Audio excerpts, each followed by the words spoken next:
আমার মেয়ে পিক্সি এর আজকের একটা ঘটনা আপনাদের সাথে আমি শেয়ার করছি। প্রতিদিনের মতো লাঞ্চের পর ও একবার বাগানে যায় টয়লেট করার জন্য। তো হঠাৎ করে আমি দেখছি পিক্সি বাগানে যাওয়ার পর থেকে ওকে আর খোঁজ পাচ্ছি না। সারা বাড়ি বাগান খোঁজ করছি, শুধু আমার বেডরুমটা আমি খোঁজ করিনি। আমার বেডরুমটা লক ছিল, তো বাইরের থেকে লক ছিল ওটা আমার দেখা হয়নি। যাই হোক, আমি যখন বাইরের থেকে লকটা খুলে ভিতরে ঢুকলাম তখন দেখছি এসি চলছে, দিব্যি উনি ঘুমাচ্ছেন, ওর বাবা এসি চালিয়ে দিয়ে পরে স্নানে গেছে।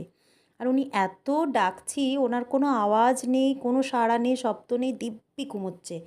আর ঘুমোলে ওদের যেন কিউটনেসটা যেন আরও বেশি ফুটে ওঠে। তো আমার এত ভালো লাগলো, ওকে আমি জ্বালাতন করলাম। কিন্তু আমার আবার একটু অস্থিরতা লাগে, ও যদি এত ঘুমোয় আমার মনে হয় জ্বালাতন কখন করবে, সব সময় জ্বালাতন করবে, এটাই ভালো লাগে আমার। যাই হোক, দেখুন আমি খুব ওকে জ্বালাচ্ছিলাম আর ও ঘুম তার মধ্যেই দিয়ে যাচ্ছে।